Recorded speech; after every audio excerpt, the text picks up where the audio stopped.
You are listening to the Eskimo Empire Podcast, a proud member of the Canadian Football Podcast Network.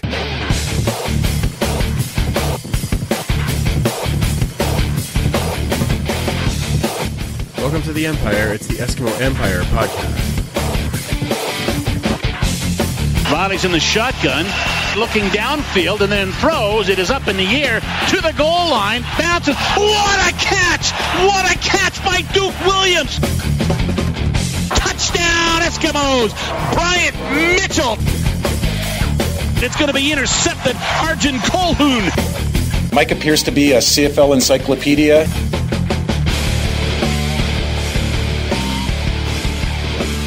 Welcome back to the Turf District. It is so good to be back this week. It's another episode of the Eskimo Empire Podcast, of course, brought to you by United Construction Company.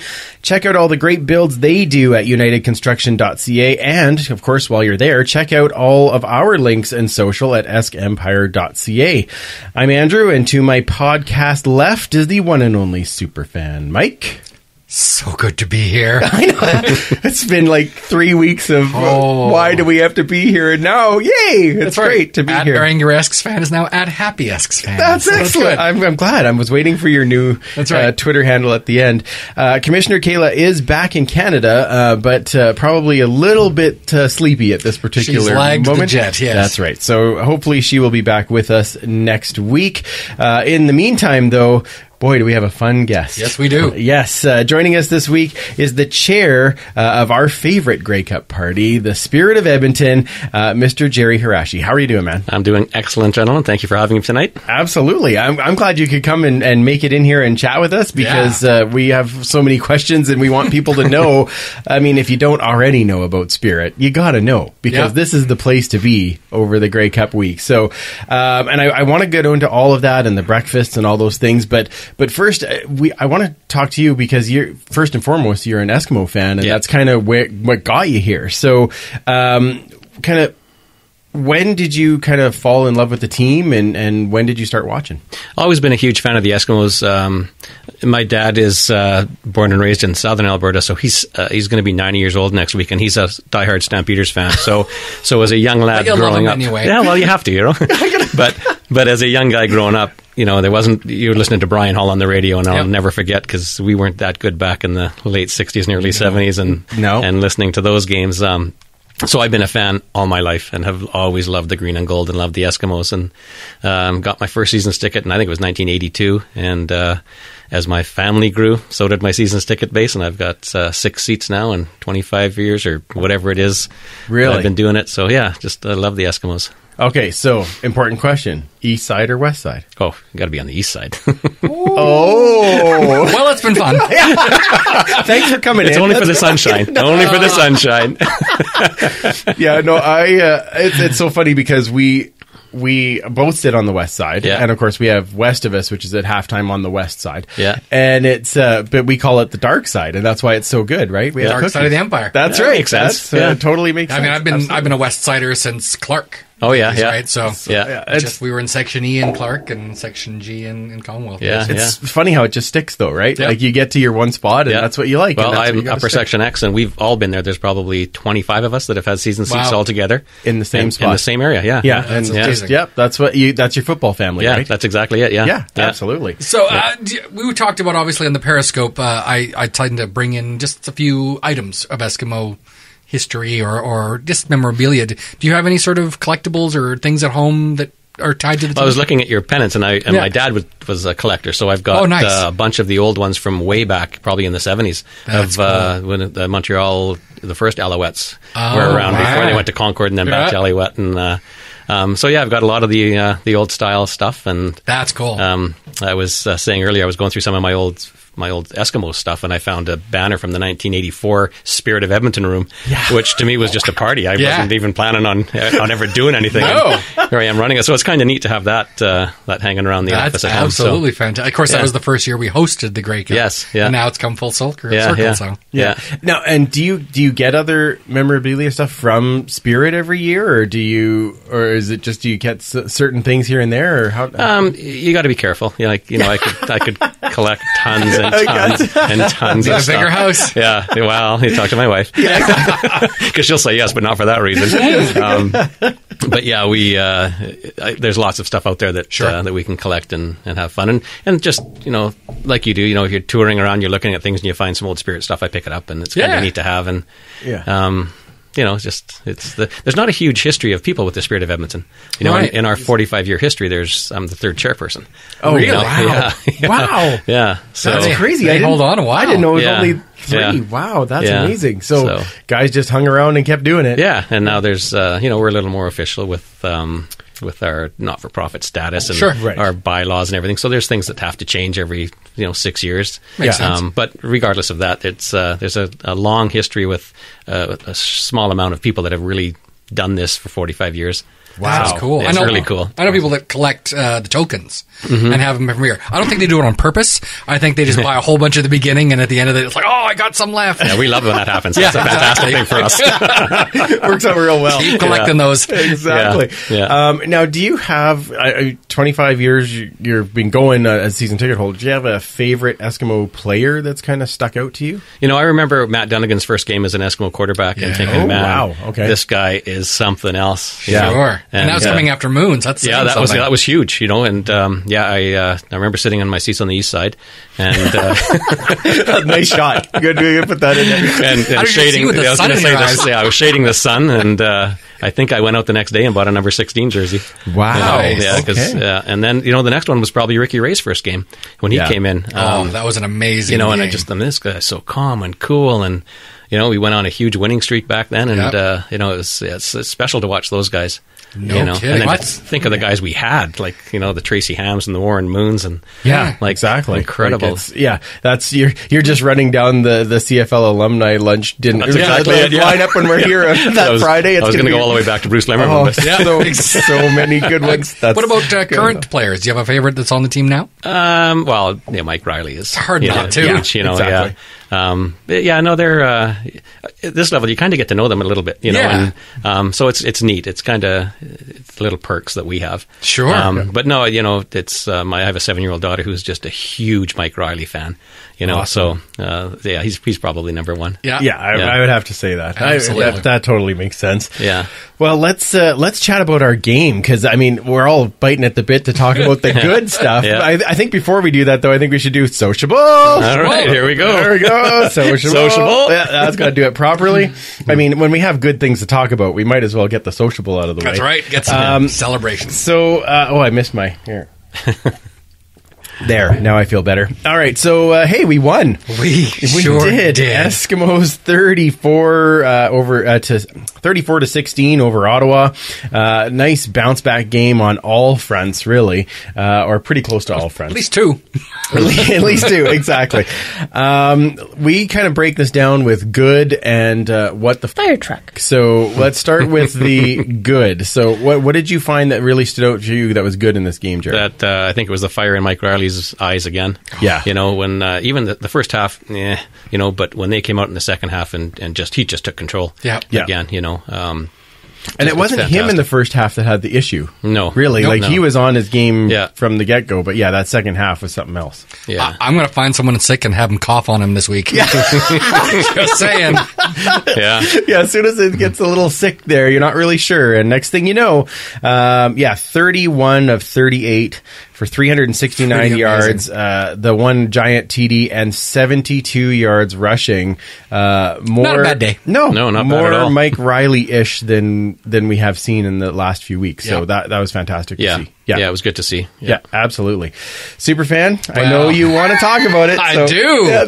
I think, we talked about it a lot on the last podcast about going, or certainly after the podcast, sorry, and once we saw the depth chart and seeing 3 imports on that offensive line, and it's just like, okay, if we've got 3 imports on this line, that better be A, protecting Mike Riley, and B, and closest to my heart, opening some holes for that running. And the commitment to the run this game, especially, even early, that was just an amazing display of running by both Gable and Riley. and a balance. Yes. They had 28 called rushing plays. Well, maybe a couple were Mike scrambling, but still 28 rushing plays and 38 passing plays. Yeah. And what did we say last week? What was our best game? gotta be balanced. Against BC, when you had almost balance as far as rushing and passing calls. For sure. And that's what they did this week, and boy, did it ever show. And O-line, 0 sacks. Yes. Like, I mean, they looked like a completely different O-line out there. Yeah, and it's funny. I mean,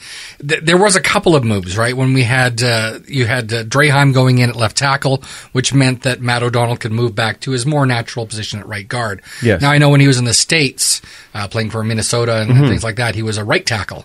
Right. Very different footwork than a left tackle position, but he just seems to really shine on that right side. Yeah, absolutely. Yeah. Well, and I think the combination of Bond, Beard, and Matt O'Donnell in the middle really helped to open those lanes for Gable. Beard's the small guy in the group. Yeah, exactly, yeah. Well, there was a couple times where, actually that quarterback sneak that Mike Riley did, and Bond almost hearted him right to the end zone. Yeah. It was like he had all day to run because Bond just mowed through everybody. So it was very nice to see that happen. Absolutely. Lots of other positives on the offensive side of the ball. If Commissioner K was here, she'd be squeeing like crazy because Batman had 13 catches for 190 yards and a TD, which we knew he could do. And well done, Batman. We knew it was there. I am going to go to the other side, though. Man, that defense, again, pitched a shutout in the second half. Sure did. How many sacks? 5 sacks. Yep. We even got like a... Should we? I don't even know. I put it in. This obviously should maybe go in the fire truck. The Jake Serezna cartwheel. Yeah, I'm not really sure about that. But smooth. Hey, you should just go back to the floss. It's like butter. Yeah, I really want more flossing from him. But I mean, I think the key stat that jumped out for me was Ottawa was 29% on second down conversions, and that just says that defense was just really locked down. Now, first down, they might be giving them a few yards, but in that second down plays, they're really starting to lock down, and it was just fantastic to watch. And that's what happens when you have a bend don't break defense, which is what we've been running since Benavides has got here. Yes. And for a lot of fans, it's frustrating, right? Because they're giving up, especially that when you have a cover two, you've got that soft middle there. Yep. And if you've got a soft middle in your zone, it's going to get exploited if you don't get your front four to the quarterback in time. Right. Sure enough, that doesn't happen. I think they had a 9.1 yard average on first down. Yeah. Like absolutely crazy. Now that was obviously stretched by that one play. Yeah. But still, the fact on second down, they were stopping them. That's what the bend don't break is for. It's making you be perfect all the way down the field. And when you're not, then they don't score. And if they do score, it's usually field goals. Yeah. Absolutely. Ed, I guess we have to mention this after I said it last week. Hazelton caught 4 passes. He did. So Vidal, I'm glad you listened to the show and put it up as bulletin board material and actually used it and caught 4 passes. Well done. Extra points. Gerry, you were telling us off mic there that because of the way that when you're going back towards where you park, you kind of go through the office area with the Eskimos. And the last few games, not so fun to go through there. This time I'm a little better. It was a little different. Yeah, the last couple of games, and you walk through the office area, and then you walk out to where the team families are waiting for the guys to come up. Oh, right. Of course. And you might as well be in a morgue because it hasn't been happy. Everybody's just looking at the ground. Sure. But last week it was high five and everything was great. And it's just, that's the way it should be. I mean, it's our turf, right? It's our stadium. And it's the boneyard. Yeah. Well, I think too, and we talked about this many times, and I think you'd agree, is just, I think going into this year, we had such high expectations because all the pieces were there, and then when we weren't having the success, it's even that much more frustrating because you're like, I know you guys are better than this. Right? The personnel changes weren't that big. No, I mean, the guys were still the guys, and some of the decisions being made, were a little, That's a good. That was a good cover. Yeah. I guess the last thing I'm just going to throw in there was penalties. Yes. 3 penalties for 40 yards. Yeah.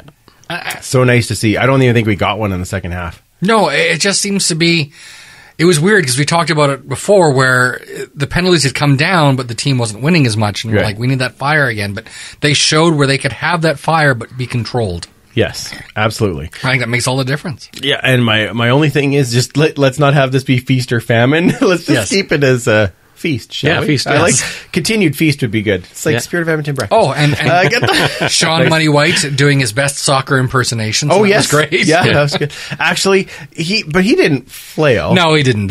He got hit. Duke last week. Yeah, Duke last week definitely flopped. But Sean got hit. Yeah. Good. That was a big hit, too. Yeah, exactly. And he got up and he was angry. Well, I think, absolutely. They took away his 300th field goal, but he got it back. He got it back. So, congrats to Sean. Snapping Men's Championships team. Let's go to our What the Fire Trucks. Anything in the game that you're like, I don't really care for that, or something you'd like to see different? Not this game. I thought I thought because you're in such a downer for the last 3 weeks. Yeah, that's very true. It's just nice to be positive, and you can kind of bypass the fire trucks foibles. Yeah, exactly. Yeah. For me, I still the two fumbles we saw with Bryant Ball Mitchell control. and Duke Williams. Yeah. It's one of those things that in the first half you're just like, come on, this is what's kind of bit us in the ass the last few months, right? Yeah. Where they've got we were minus 12 in the turnover battle in the last 8 games. Yes. So when you start seeing those and you're like, come on, cover the points on the ball. You see people coming at you, you got to hold on to that ball instead of fighting for that extra half yard. But they cleaned it up, and in that second half, I was just going to say, not so much. The Coach Vic's positive spin is that only happened in the first half. Right. In the second half, it was all cleaned up, so that was very good. And my only thing that I'm getting nitpicky now, and it's something that we said very often, but our kick return average, like our punt return average was 6.2 yards, and our kickoff return average was 13 yards. And our kickoffs, to be fair, I mean, they're kicking it out to our 5. Sure. And we're kicking it to their 20. Yeah. So we're losing 15 yards in the exchange. But I'm wondering, though, do you think Hugh is kicking it higher and more shallow to give the cover team a bit more time to get... Because our cover teams played very well. They didn't get very much... They only had the one that really got by the 45, past the 50. Yeah. But I wonder if that's just part of the game plan now. I have to think so. Yeah. Because Hugh can hammer it. Yeah. Hugh could kick it through the end zone if he wanted to, and has. Yes. So it definitely is. It's just, again, it's frustrating to see that, we're starting off at our 15 and they're starting off at the 35. Right. Yeah. Oh, yeah, for sure. But again, our defense. Mm-hmm. Yay. Yay, defense. Actually, a really good part of an article in The Sun today about how the defense is, quietly putting up some really, really good numbers. Absolutely. Not other than the one blemish against Spencer. Yep. They haven't allowed an offensive touchdown in 10 quarters. Yeah. And that's saying something. Yeah, that's huge. Again, part of that bend don't break, right? Yeah, we remember last year in the middle of the year where I was like, this is it. We're done. Nobody can play defense. Forget it. And then they just got better and better and better as the year goes on. Can you remind me of that next year, like July-ish? Yeah. Because it was, all of a sudden the defense, although I have been positive on the defense, but the defense just seems to get better as the season goes along under Benavides. Well, it's a very complex defense, right? I mean, we simplify it a lot because I'm pretty simple that way, especially when I'm looking at scheme. But it's very complex for them to learn. So you've got, every time you have these injuries, you've got new people coming in and they have to learn new things. So that's why once they get a little more used to it, a little more comfortable with it, and it's instinctive instead of having to think, they get better. And that's just, I think, what happens. Yeah. And the return of Arjun Colquhoun was nice, too. It sure did not hurt. I will not be upset about that at all. Yes. Now, we do have a bit of Esks news on top of that. A couple of days before the game, or it was a day before the game, I believe, we announced that Mondo locked up until 2020. That is a coup at this particular moment as far as I'm concerned, because with the CBA on the horizon... us being able to lock down what I believe to be one of the top defensive linemen in the CFL was a fantastic move. One of the top defensive tackles in this league for years. Yes, absolutely. And whoever's playing beside him is that much better because they're playing with Mondo. Yeah, so huge huge signing. I was very happy to see that. Yeah, I mean, Mondo's said many, many times that he has made Edmonton his home. He already has planned his career in law enforcement in Edmonton after this game. So even though the CBA is undecided, he knows he wants to be here, which is a great indictment of our city. Yep. And you know what? If we can keep, again, one of the best defensive tackles this game has seen in green and gold, it's just win-win all around. I'm totally okay with that. Yes. So, I guess our the other Esks news, but it's not really Esks news, but it's a great segue. We're only 5 weeks away from a Grey Cup in our town. Now, Mike, do you know what the best party is when you go to the Grey Cup? Well, it's the same party we always go to, isn't it? Absolutely. Yes, it is all things Spirit of Edmonton. So let's talk a little more, Gerry, about the Spirit of Edmonton and kind of what's going on this year. Now, the party this year is back at the Westin. Yeah. So we know last year you had to move into the bar type setting. You're more excited about having the big ballroom again and getting back into that environment. Yeah, it's going to be crazy this year in Edmonton. When it was announced last spring that we were getting it, it's really good for us because we get to host. Yeah. We love hosting every CFL fan, but we get to host our fans. Sure. You know, so the show this year is going to be incredible. You know, we've got our entertainment lineup ready to go. We can talk about that later. Yes. But so Thursday, Friday, Saturday, 2:00 in the afternoon, we open our doors, and live entertainment starting right at 2:00, and it starts with, we got the live bands, and we got the cheer teams, we have dance groups, we have some cultural teams coming in, and pipe bands and everything, and it's just going to be awesome. Crazy for 12 hours straight. You had me all excited when you said Tuesday. I'm like, woo! Yeah. Oh, no, it's Thursday. No. Okay, I got that. That's okay. Well, you just talked about the bands that are coming. When we were in Winnipeg, obviously, that's probably one of the high points for us, is we were at the Spirit every night. It's just a fun time, and of course, with Edmonton in the Grey Cup. And maybe this year, too. You never know. So, one of the things we talked about a lot, even after, was just how good those bands were that were playing. I mean, a lot of them just doing covers and everything else, but just so well, and the energy was so great. Is it the same bands that are going to be coming back this year, or different ones? No, so our entertainment director, Rhonda Heworth, does a fantastic job of researching wherever we go, and we always like to bring local talent. Have local talent from whatever host city we're in. Right. So Winnipeg, we used a lot of their musicians. Our headliner, again, is our headliner. We'll get into that in a few minutes. Yes. So this year we did the same thing. We researched, a lot of local bands, and really happy to announce that 2:00 each day, Sideline 12 is going to be kicking off the show. Nice. Good band. They've got a gig coming up at the Beer Hunter West End on the 27th for Halloween, and they're really excited. Perfect. They are really pumped about opening the Spirit of Edmonton every day, Thursday, Friday, Saturday. Awesome. Following them, we have the Morning Wood gang coming in. Nice. And, a long-time Edmonton band. I'm so excited. Yeah. We get to see our buddies, right? They're friends of the podcast. So that's awesome. Yeah. So they'll be there doing, their two gigs from 4 till, I think, around 6:30, 7 o'clock. And then following them, Chronic Rock, another great Edmonton band. Nice. Is playing. And then... to finish off every night is going to be the headliner. We're bringing back the boys from Moncton. Spoiled Rotten is going to be here for the 8th consecutive year as our headliner. So we're really excited about that. And tell you, those guys were on the phone all the time, and they they can't wait to get to Edmonton. And this is where they started with the Spirit of Edmonton. Right. In 2010. Yeah, we found them in Moncton during Touchdown Atlantic. Right. Oh, okay. And then brought them back in November for Grey Cup. And they're so good. They've been part of our brand ever since. And looking forward to it. Well, and people need to know, like, they do covers, but they're just such an exciting band to watch. You really get that energy off of the band as well, and they're playing the great, just wide range of music. Their choice of songs is great, and it gets everybody pumped up because you see people singing along and their fists in the air and dancing. It's awesome. Yeah, you never see the dance floor get cleared when they're playing. No, that's it's crazy fun, and like all 4 bands this year are just great, entertaining bands. A ton of charisma on stage and lots of energy, and So we're really looking forward to that. And then that's awesome. Down on the main floor, we have the smaller room, the warm-up room. Yeah, tell us about the holding room, because it's a little different. Yeah, it's nice because instead of having a lineup outside, and we don't know what the weather's going to be like. Well, we do. It's not going to be warm. No, it's not going to be 21. Well, it could be. You never know. We're able to add an additional, I think it's 200 or 250 people in the Devonian room, which we will be announcing a major sponsor for that room as well. So it'll be called a warm-up room, sponsored by. Yeah. Sometime in the next couple of days. I'm sure we have an announcement coming there. But that room was going to be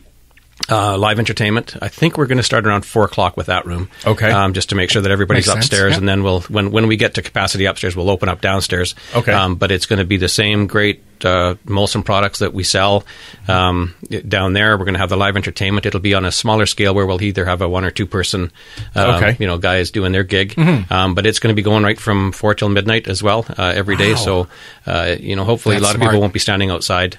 Yeah, and waiting to get in. Yeah. So we talked about this before we came on the air a little bit, but how long does it take you to plan this? Because I'm hearing all of these things with all these bands and the different days and the different events that you have coming, and like you said, the dancers and the cheer teams and all these things coming in. Like, do you start planning? Like, I am assuming like the day after the Grey Cup the year before. Well, it's as soon as we hear a rumor. Of where the Grey Cup might be. We start making phone calls and listening and seeing what's going on. And then once the announcement's made, it's that afternoon we're on the phone to hotels and either booking agents or somebody trying to make sure that they know that the Spirit's the first one. And like for instance, last year we got home from Ottawa on Monday night, and Tuesday morning I was in the Westin finalizing our plans for this year. So it's it's really nonstop. And I've kudos to the 17 of us, the 16 other members that we meet monthly, and sometimes it's 2 or 3 times a month we're meeting. And then there's subcommittees that meet over and above our regular committee meetings. And all of us, we take vacation time to put this party on. We're not employed by the Eskimos. We're not affiliated with the Eskimos other than flying the colors. And, we're the Spirit of Edmonton, and we truly are the Spirit of Edmonton. Oh, so. Man, that is so awesome. Yeah, no doubt. Yeah. So, one of the big parts of the Spirit Breakfast and the Spirit Room is Sociable. Mm-hmm. Do you have any idea how that started? I have no clue.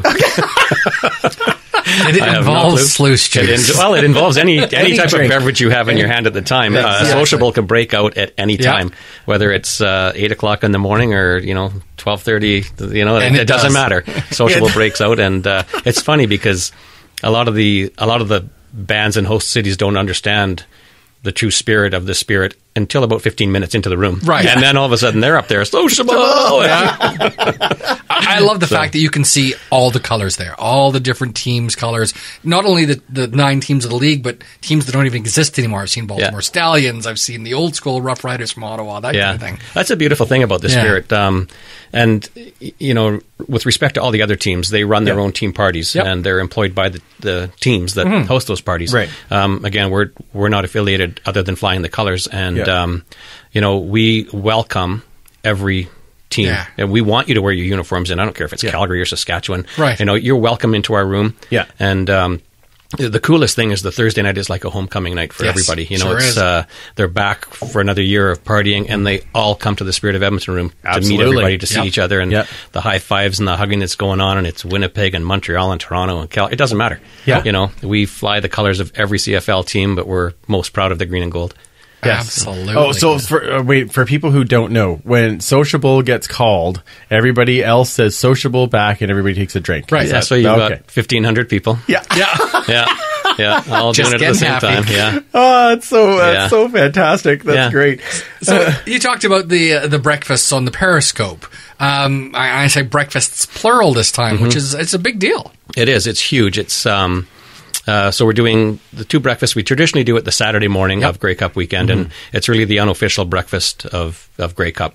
Yes, and we last year in Ottawa, we had one of the smallest rooms that we've ever had in Canada. We had 600 people, sold out in a week or so. It was amazing. Yeah. That was my first, actually. Was my first breakfast was last year. Yeah. So and it was so much fun. So this year we've moved down to halls A and B at the Shaw Convention Centre.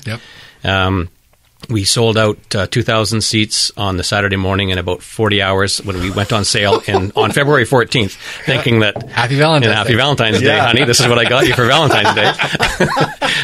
And we honestly didn't think we were going to sell out until around July sometime. Sure. And by like the 17th or 18th, we had no seats left for that one. So we went back to the Shaw, and Friday morning was available. So we thought, let's just put another breakfast together. So we've added another 2,000 seats for our Friday morning breakfast. Wow. And that's a lot of happy. That's a lot of happy, yeah. It's a lot of no sleep for you guys. There is no sleep. There's zero sleep. Like we move... We take our room down at the Westin, we re-beer. We have our hot tubs that we fill full of beer. Sure. So we have to reload the ice. We keep everything covered up, reload the bars. And then from there, if we're lucky enough to get an hour or so, we take a little nap, but we have to be back at the convention center for a 5 a.m. setup. Wow. And doors open at 7:15, 7:30. We'll open the doors in order to get 2,000 people to their tables. Yep. And if anybody's going, be in your seats at 8 o'clock. Yes. I'm not kidding. Be in your seats for 8 a.m. because it's going to be live crazy action starting right at 8 o'clock in the morning. Really? Yeah. Okay. Oh, that's fantastic. Yeah. Now, you talk about the sold out one. Now, are they both sold out now, or is the Friday? There's still some tickets available on the Friday one? The Saturday is sold out. Yeah. Friday morning, there are still tickets available. You have to go through the Eskimo ticket office and ask do you want tickets for the Friday morning Spirit of Edmonton breakfast? Okay. And they'll put you in touch with the person there to get breakfast. Now, I think they might have 100 seats available there. So... so we're sitting around 1,850, 1,875 people going to that breakfast already. Yeah. So that's a party. It's that is so cool. Yeah. Now, for people who've never been to the breakfast, you explained the Spirit of Edmonton party rooms, but what happens at these breakfasts? Well, we call it a breakfast because we have to call it something, because it's at 8 o'clock in the morning. That's right. Yeah. So, and I was at a press conference with Len Rhodes, and he actually coined it. He goes, "It's the best breakfast you'll never remember." I go, wow, that's pretty good. That is excellent. That's good. And so 8 o'clock in the morning it starts. The plated breakfast it's a plated buffet, so you will go and stand in line, get your plate back to your table. So there is good food. Convention Center has, they do have actually really good food there. Yes, they do. Yeah. So breakfast is served from 8 o'clock till 10:30. The live entertainment starts right at 8 o'clock.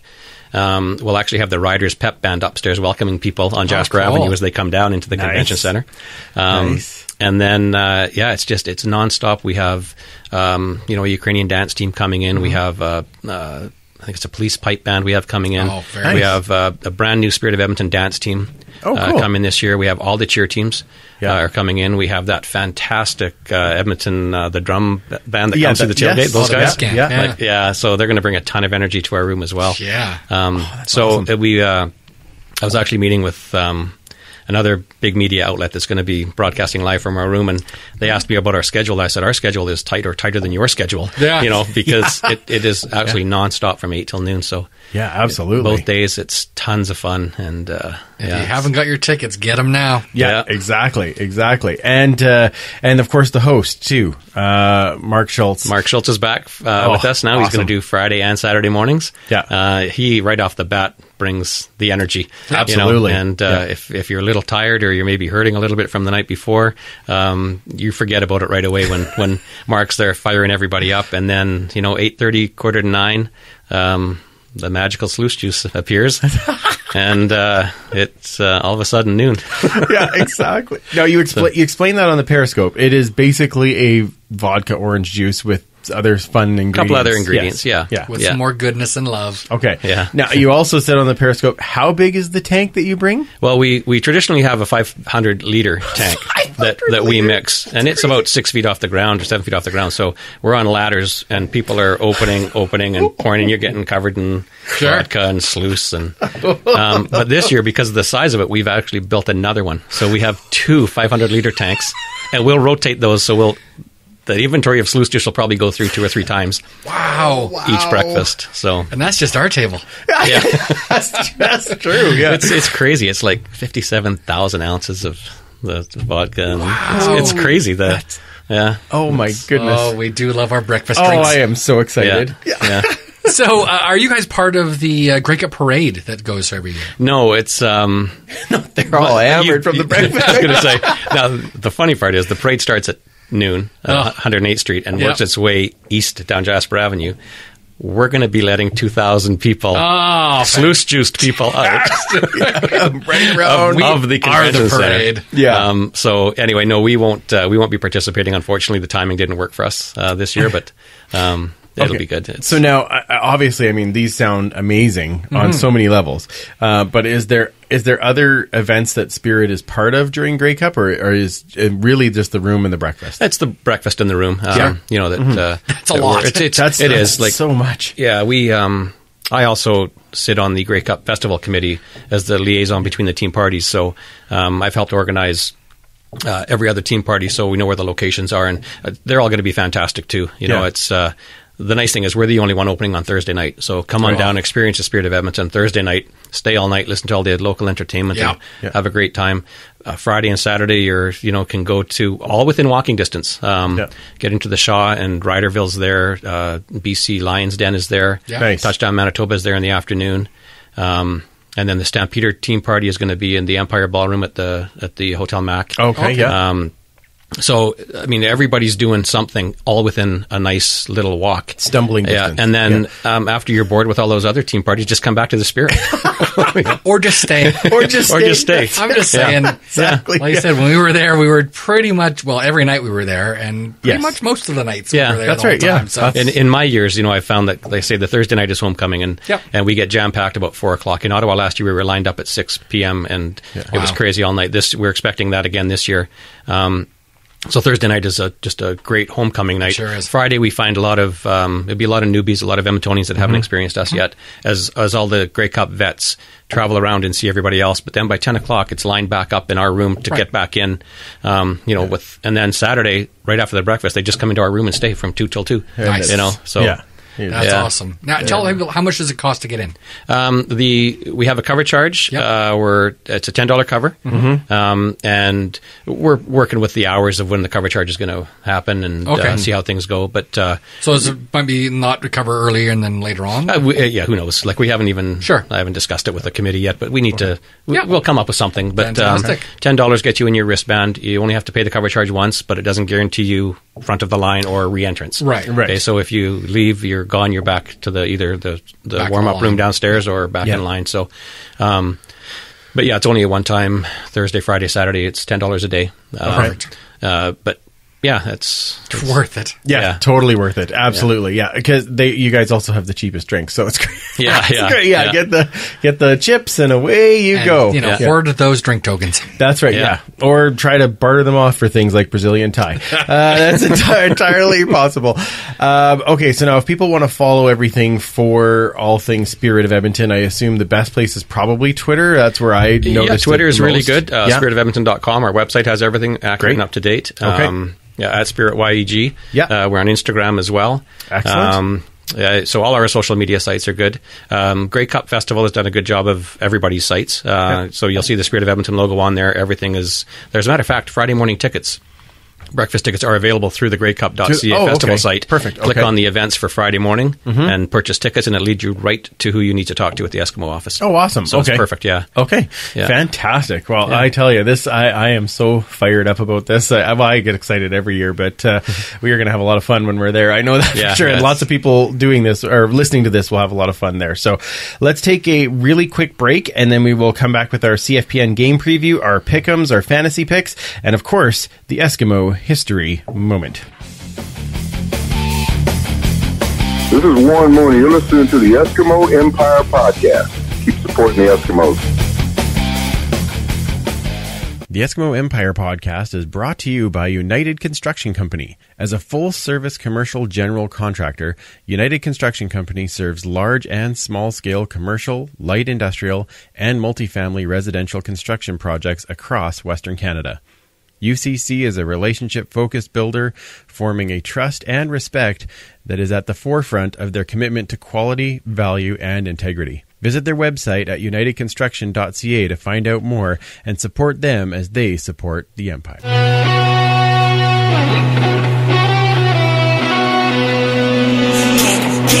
loud for me. Get loud for me. Get loud for me. Hands in the crowd, we tearing it down. You can join the Empire online. Find us at eskempire.ca. Check out all the new blogs and then follow us on Twitter, Facebook, and Instagram. For more history, follow at Esks History on Twitter. And even more of my pics on Esk Empire Photo. Don't forget to rate, review, and subscribe to help the pod grow. Thanks again for listening. Let's get back to the show. Welcome back. It is time, once again, for the return of the one and only Eskimo History Moment. Let's hear you cheer and holler for a mighty famous team. Let's hear you roar, you know what, for a team that's on the beat. Our voices rise up to the skies, the fans are glad to scream. We love those Eskimos. Welcome to the Eskimo History Moment. This week, we'd like to look back at one of the more improbable years in Eskimo history, the 1982 season, which culminated in the 70th Grey Cup that year. While most remember it as the year that Edmonton won their 5th consecutive Grey Cup, a record that will likely never be equaled, the season didn't always look like that was even a possibility, let alone a sure thing. Edmonton started off the 1982 season as defending Grey Cup champions for the 4th straight time, but this time there was something very different even from the beginning. To start off, the Montreal Alouettes, perennial opponents in the Grey Cup for the Eskimos, folded after the 1981 season. In its place, the league granted a new franchise to the city of Montreal, the Montreal Concords, who assumed the former Alouettes players and would pick up where Montreal left off. In Edmonton, the Eskimos went into training camp without a familiar face.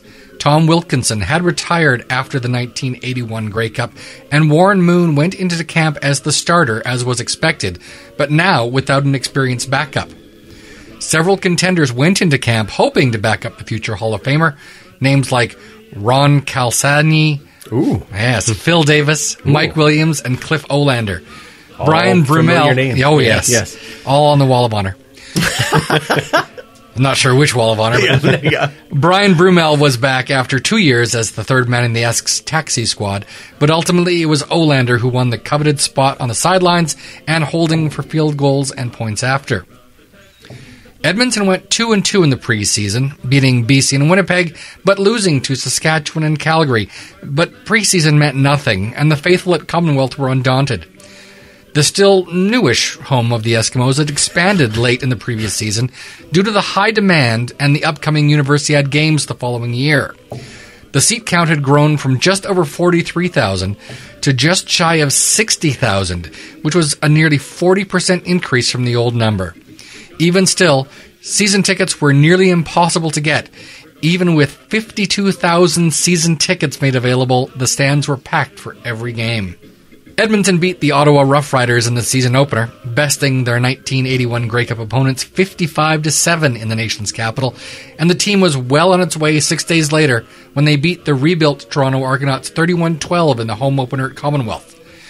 Unfortunately, this is when the wheels came off the Eskimo season, as they ended up losing 5 of their next 6, dropping games to BC, Winnipeg, Toronto, Saskatchewan, and Calgary, with the only win coming at home to the lowly Concords in their first ever visit. This slump had the Eskimos mired in dead last place at 3-5 after the Labor Day game. I hesitate to use the name classic for this one. And the team and coach were roasted in the newspaper of the day and the mid-season failing grades at pretty much every position. Head coach Hugh Campbell gathered his men after the Labor Day loss and drew an imaginary line across the floor of the locker room. Gluey Huey famously told his team that anyone who did not believe that this team could still win the West Division and get back to the Grey Cup could simply cross over that line and they would receive their full paychecks, but the head coach didn't want them on that team because they would go to win the 5th championship and they didn't want passengers who didn't believe. Campbell had secretly already been in discussions to leave the team at the end of the year to join the new upstart USFL's Los Angeles Express team, and he was determined to go out a winner. The next game on the schedule was against the Ottawa Rough Riders again, this time in the confines of the still sold-out Commonwealth Stadium, and it proved to be the tonic that the struggling Eskimos needed as they controlled the game from start to finish, winning 47-11 as all 3 phases of the game were firing on all cylinders. The team then headed off to Hamilton, where they beat the 6-4 Tiger Cats in a close game, 30-25. The Green and Gold returned home to a pair of games versus the divisional opponents that had beaten them convincingly as the visitors, Calgary and BC. The Eskimos were determined and earned revenge against both rivals, beating Calgary 36-17 and then demolished the Lions 30-1. Whew. The Stampeder game was highlighted on NBC, who had signed on with the Canadian League as the NFLPA voted for a player strike the week before, and Dick Enberg and Merlin Olsen came up to Commonwealth to watch the 4-time champs dismantle their southern rivals. Wow. The NBC legends came back for the BC game, but it was such a blowout, American viewers again tuned out, and with that, the NBC experiment was over, as they decided to just wait another month or two for the strike to be over. Edmonton finished off October by continuing to roll over their opponents. A 2-game road trip had the Eskimos triumphing over the Sad Sack Concords 53-39 and nearly doubling up over the Bombers 33-17, which vaulted the team from 4th in the West up to 2nd place. They came back home for an October 30th defensive battle, but they prevailed over Hamilton 14-11 to set up a thrilling final week of the CFL season. Hamilton did us a favor, defeating the first-place Winnipeg Blue Bombers 24-21, setting up the possibility of Edmonton getting to tie Winnipeg with a win over the Saskatchewan Roughriders. The Eskimos would not be denied, as Brian Kelly caught 3 touchdown passes and Jim Germany rushed for 2 more, as Warren Moon became the first quarterback in CFL history to throw for 5,000 yards in a season to tie Winnipeg for first place in the West, but owned the tiebreaker to capture a top spot less than 2 months after Hugh Campbell's line-in-the-sand speech. Edmonton faced the same Blue Bomber team in the West Final, and the back-and-forth battle saw both teams struggle. Ultimately, Edmonton native Trevor Kennard missed 2 field goals in the final 7 minutes of the game, and the Bombers fell to the Eskimos 24-21 in another what might have been a finish for the Blue and Gold. While the Eskimos had been written off by the local press 10 short weeks earlier, Edmonton had won their right back to the Grey Cup for the 6th consecutive season. They would face the Toronto Argonauts, who had again won the East after being 2-14 the year before, and new headman Bob Obilovich had their team believing again. Lethal duo of quarterback Conrad Holloway and receiver Terry Greer carved up the East and were a real threat to the Eskimo defense. The 70th Grey Cup game was played in a freezing rain at Exhibition Stadium in Toronto, and the lead changed back and forth, with Edmonton, then Toronto, trading off scoring play after scoring play. Toronto led 14-10 at halftime, but Edmonton's defense stiffened and held the Toronto Argonauts to 2 points in the second half, as Warren Moon led his squad to touchdowns by Brian Kelly and fullback Neil Lumsden, along with 3 Dave Cutler field goals to seal the victory for the greatest dynasty in professional football. Moon was voted the MVP of the Grey Cup, while defensive tackle Dave Dr. Death Fennell won both Canadian and Defensive Player of the Championship game. 1982 was the end of an era. The Eskimos finished first 9 times in a 10-year span, winning the West Final in all 9 of those years, with only a loss in the 1976 West Final to Saskatchewan as the only blemish on that record.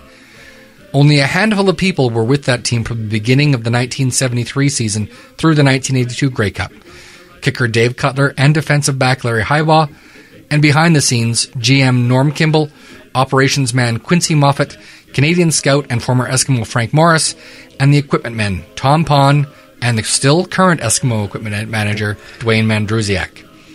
Through all the changes in personnel, Edmonton managed to maintain their winning ways on and off the field, and what we know today as the Eskimo way was born and refined by all those who played and shaped it. We may never see anything like it again, But Eskimo fans everywhere will never forget the teams that forged the dynasty during the Decade of Excellence. Going for a touchdown. Going for a touchdown. Going for a touchdown. We love those Eskimos. Wow. I love story time with Uncle Mike. That's so good. That was fantastic. That was a long one. That was really good, though. That was great. You always like to, kind of go back and have. It reminds you like it's just sports, right? You get to that point where you.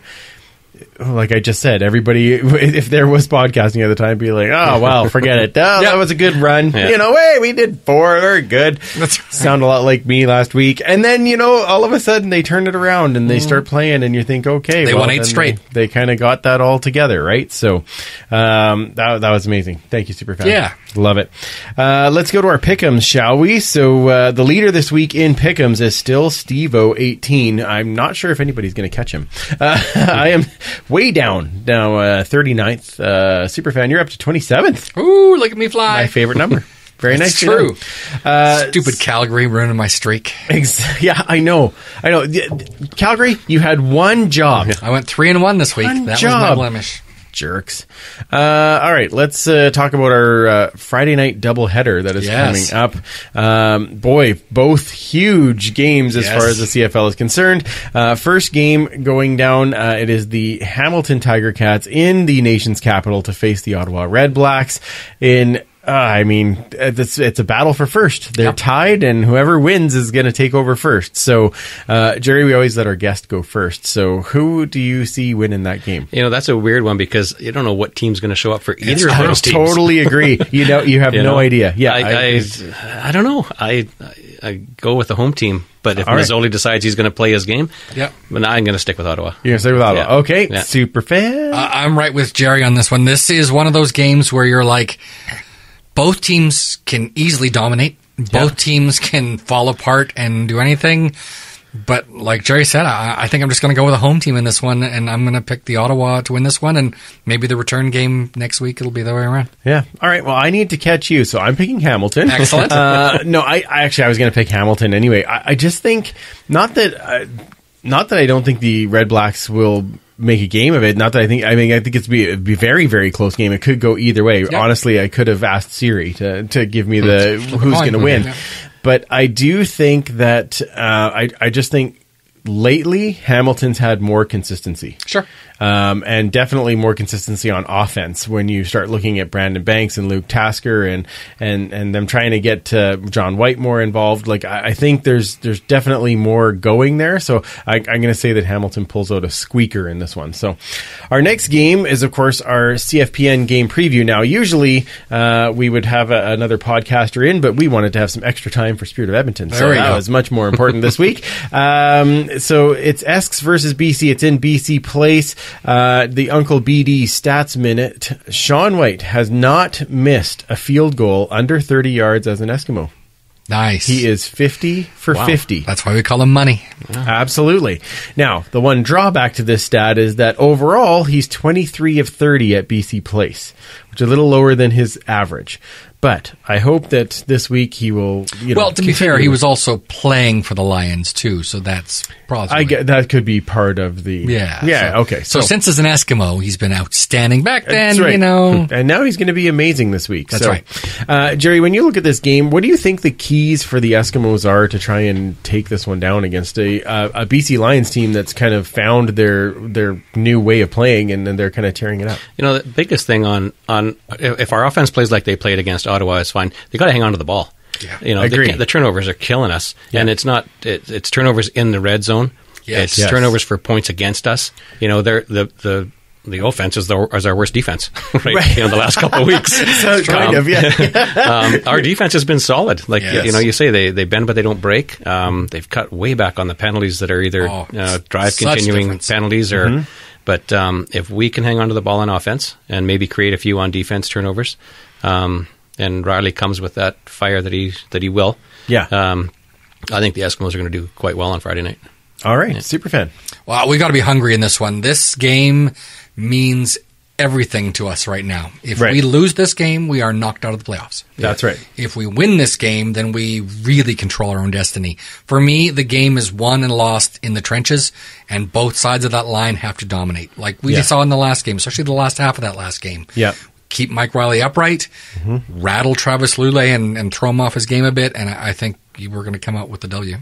Yeah, absolutely. I think another big thing, and we've kind of mentioned this the same way, but we need to see that balance again. Yep. We need to see a balance of run and pass, and that's where this team is its most successful, and where we have the longest time of possession is when we can have the balance of run and pass, and actually keep that BC defense questioning what they're doing. Yep. I'm little bit hoping, not that I think it'll happen, but I'm a little bit hoping that BC is riding high after we beat Calgary at home, and so they come in and... So, I mean, we could hope for that. But even if they lose, they can still make the playoffs. If we lose, we can't. So I think we've got to be hungry. Yeah, you got to. Now, another key then, as you say that, for me, is remember, it's every week. It's one game. Because... what I don't want is the pressure to get into their own heads and then have that kind of fizzle, right? Yeah. So, got to make sure that you stay focused but don't overkill it. I know we have to do what we have to do, but go out and do what we need to do. Like Moss and Riley both said after the game. I mean, everybody's got to go out and do their job, and they do their job. We'll take down the win. Yeah. That's really what it comes down to. So, is there a player that you're going to be kind of keying in on and watching this week? You know, it's funny you mentioned Sean White. Former BC Lion. Absolutely. You know, he could be key to this victory. Yeah. He definitely could. But you know, Hughes kicking and punting has been incredible too. So if we can win that part of the special teams game, that's huge. That could be a big factor in that game on Friday. Field. Yeah, you know? For sure. Yeah. Especially when they have a good return game. Yeah. Superfan? Well, Gerry just mentioned two former BC Lions. Yes. Both of them got their start in BC. I'm going to mention a third guy, and that's Badman Bazzi. Yeah. Absolutely. Yeah. He has been, I mean, he had a pretty slow start to the season. He's a high dollar guy, so a lot of people are wondering, you know, is this guy worth it? He's one of the leaders in pressures. He's definitely been doing a lot in the sack department, disrupting things, tackles for a loss, and really not losing contain a lot. So I want to see him continue this, and he's, I think, got a lot to prove. All right. I am going to be watching our linebackers, our trio of linebackers. Well, let's focus, I guess, more on J.C. Sherritt and Adam Konar, because Tyrell Sutton has now decided that he is going to take over running for the BC Lions. And so there's going to be a huge necessity for those two to step up and have a huge game. So I'm going to keep my eye on those two. I guess we didn't really mention an offensive player, but if I had to pick one, let's go with Batman again. Come on. Let's go. Let's have another game like that. More targets. Targeted 17 times this lot. Like, they could do that every week. That'd be fine. Especially if he comes down with 13 of them. That's right. Yeah. And you can hear Kayla squeeing. I can't say, there's no L. Squeeing from all over the place. Sure. Yeah. All right. So, Gerry, I assume that you're picking the Eskimos to win this game? I'm picking the Eskimos to win, yeah. Absolutely. Super fan. Sure am. So am I. Wow. Well, I know. It's crazy. After last week, who'd you pick again? Last week? Yeah. I picked the Ottawa Redblacks. Maybe you should pick BC. It's true. It's true. No, I think, I said if they start scoring touchdowns, I'd go back to picking them. So I'm picking the Eskimos. All right, Saturday we have a doubleheader as well. The early game is Montreal versus Toronto. This one is in Toronto, a game of the year here. Toilet bowl. Yeah, absolutely. Superfan, who do you got? This has been a tough one. Neither of these teams really seem to have a big, strong identity right now. It's like, if you had to pick, what's the identity of Toronto? Yeah, I don't know. No idea. I mean, we barely know who's going to start at quarterback at this point. Yeah. I think that Franklin did decent in I parts think of that game. Yeah. So I think they will stick with him. Johnny Football is Johnny Football. I was asked by an American friend of mine today how Johnny was still doing up there. That's what they know about the Canadian Football League, right? So as much as people may or may not like him or what, there's more to the CFL than this one guy. Yeah. He does bring eyes up to this league. Yeah. I'm just trying to dance around this question as much as possible. I can tell. You know what? This is again a bit of a coin flip. I'm just going to have to, I guess, go with the home team. I'll pick the Argonauts. All right. Yeah, I was actually going to say who's the home team, and then thought, who cares? Yeah, it's true. Nice. Who's second worst in the league? Yeah, exactly. Actually, that's really good because I planned on this. I am picking Montreal to win. I actually think Montreal's defense is the best phase out of both teams, if you want to go with that. And I think they're playing very well, and they'll be able to keep Toronto's points down. Manziel's going to put at least a touchdown on the board, I think. There's a good chance against the Toronto defense. Yeah, I'm going to go with Montreal. You are not getting a Christmas card from James Franklin. I am so not, but it was his own fault. He went there. Well, he got traded there, I guess. But yes, he did. Come on, really? Come back home, James. I'll cheer for you. All right, Gerry, who do you got in that one? I'm hoping Manziel does well, just for the league. Okay, just for the league. All right, so Montreal. Yeah, Montreal. Okay, yeah. There we go. Yeah. Last one: Saskatchewan versus Calgary. At home, this is Calgary at home. Again. So let me say this again. Calgary, you have one job. Just one job. It's true. I am going to pick the Stampeders to win because they are going to bounce back at home. And they better damn well do it. They haven't lost 2 in a row in a long time. No. So I'm gonna go. I mean, not that I feel real bad if they, but come on, it's Saskatchewan. Beat them. All right. Go Calgary. What's up with Calgary though? They're also a bit of a Jekyll and Hyde these days. Yeah, and it's funny because that injuries thing is a double-edged sword because they said, "Hey, injuries mean nothing to us." So you said, "Next guy up, we'll be fine." And now they're like, "Well, it's because of injuries we're not doing as well." Yeah, a little bit of both. Pick one. Yeah, you got to pick one or the other. So, who would you have in that one? Saskatchewan, Calgary? No, you got to go with Calgary. All right. Super fan? Well, it's funny. We've been talking a lot on Twitter, and it's a lot of water cooler talk. If Saskatchewan loses their next 2 games, correct, and Edmonton wins their next 2 games, correct, Edmonton moves from 5th place to second place and hosts the West semifinal. Now, I don't want to get too far ahead of ourselves. No. Let's just worry about the next game. Yes. But in order for that to happen, obviously we said we want to win. Calgary needs to do their job. Thank you. That's perfect. I'm glad how you didn't say who is actually going to win. They just have to do their job. Yeah, that's right. That was good. I do appreciate that.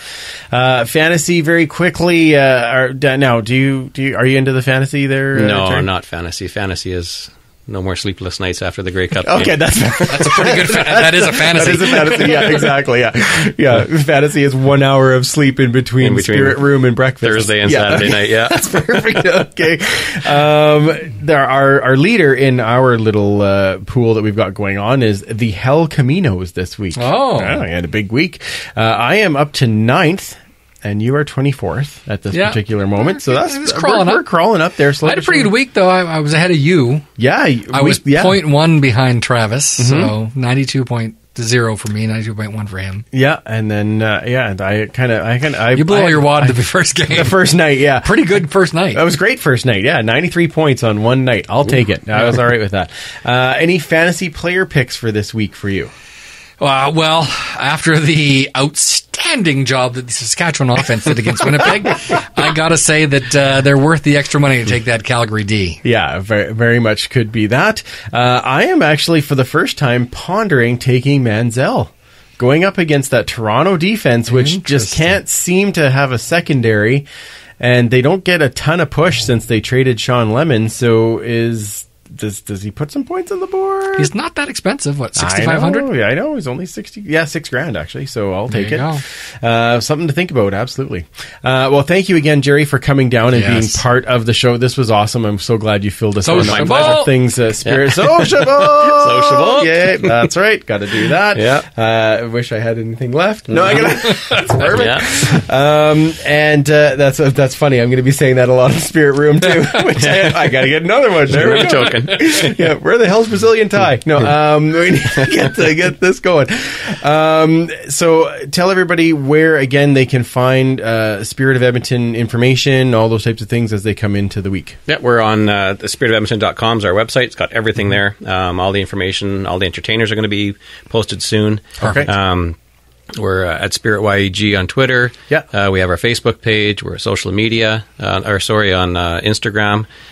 So, anywhere you want to go. Breakfast tickets for Friday morning are still available through the the greycupfestival.ca site. Click on the events Friday morning. You'll see the breakfast tickets.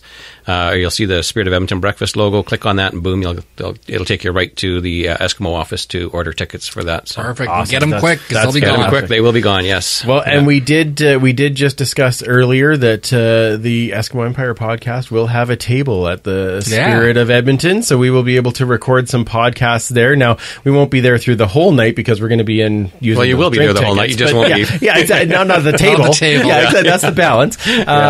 But we do hope to welcome all of our fellow CFPN podcasters to record some shows and kind of catch up with everybody there and get that real feel of the Spirit of Edmonton and get that out to other people as well. So we're very happy to hear that, and thank you very much for that. I looking forward to hosting it. It'll be a lot of fun. I think it's going to be a blast. We'll be talking to you there too. If you get 2 seconds, we'll try and catch you. Yeah, you can understand us after all that. Yeah, exactly. Yeah, I did one last year where I was a tad tipsy after the breakfast, so I'll pull it off. It's all good. You can, of course, find Commissioner K at Duchess Lombardi. And where does everybody find you, Superfan? Well, I said now you can find me at Happy Esks Fan. Wonderful. No, you can find me at 56 Sparkies. Wonderful. And you can find me at Freepalicious. Of course, the show at Esk Empire Pod. Kind of jammed out for a second there. So used to saying it. The sleuth juice is already kicked in. Yeah. Thank you again to our sponsor, United Construction Company. Check out their website, unitedconstruction.ca, and of course on Twitter at UCC_EDM. You down with UCC? Yeah, you know me. Perfect. Make sure you find us. Of course, all of our social channels are on the website, eskempire.ca. We will be back next week, and we are working on a player interview as it'll be bye week. So we will have a little more time to slide in somebody to chat with. So this week, can the offense continue to give a balanced attack? Absolutely. Can the defense continue their stingy ways? Absolutely. And is it time to take this season series and march toward the playoffs?